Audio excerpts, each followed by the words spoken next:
This idea made Beegie imagine the sum total of all of the things that ever belonged to her, or ever would belong to her, piled in an enormous heap like a landfill. All of it covered with flies, seagulls swooping overhead. Everything she ever owned was trash, or one day would be. And somehow, even though it should have enraged her, seeing things this way comforted Beegie. It made her mind less about the things that hadn't been in the bag, and other things that had been taken from her. Beegie picked at ownership like a scab, working her way around the edges, flaking it off a bit at a time, ridding herself of the brown crust of caring.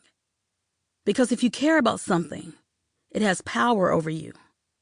Caring can give someone else the ability to control you, and the only real way to own yourself was to let go. So she did. Or she tried. Some things Beegie couldn't quite shed. The want of them stuck to her like the glitter. The pain of their loss catching the light on her sleeves, flashing from the hem of her jeans. The want would wait on her body until it attracted her attention and then eluded the grasping edges of her fingers. 6 p.m. Van Nuys. 1. Tonight's babysitter was new. Haley, Holly, Christy, something like that. Dessa felt bad for not writing it down when Jen canceled. She had booked a gig, but she did have a friend in her acting class who could cover for her. If that was okay. Of course it was. It had to be. It was for this reason that Dessa decided it would be best to get Olivia ready for bed before the sitter came, just to cut down on the instructions. There was no reason to open all the drawers and cabinets to their life for someone who would never work for them again. Dessa had always thought of her life in boxes. Her family, her job, her past, the present. Keeping each aspect sorted into a different mental space made it easier to deal with them individually. The word for it was compartmentalization, and Dessa considered it a skill, a gift that enabled her to deal with one thing at a time. There had been a stretch right after Olivia's birth when the needs of an infant and the complexities of her relationship with Joe had threatened to knock over her mind's careful contents.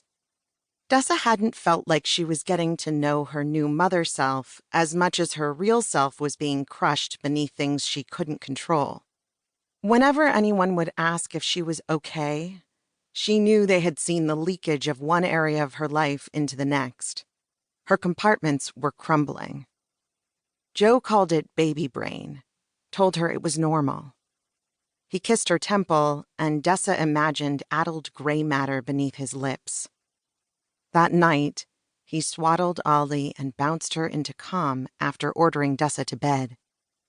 He was gone in the morning, but the baby had slept 5 hours, her longest bit yet. The note Joe left called them his sleeping beauties. She had kept it, slipping it into her jewelry box among other precious things. Soon after this, Dessa was able to go back to the comfort of her compartments, the disparate parts of her life neatly divvied up again. No one part unnecessarily mingling with another. And now Ollie was a toddler, almost 3 and bright as a summer day. Those long months, when it had felt like Dessa's life was crumbling, seemed distant and impossible. A lifetime ago, thought Dessa. A short lifetime, but almost her daughter's entire. To save time, they showered together.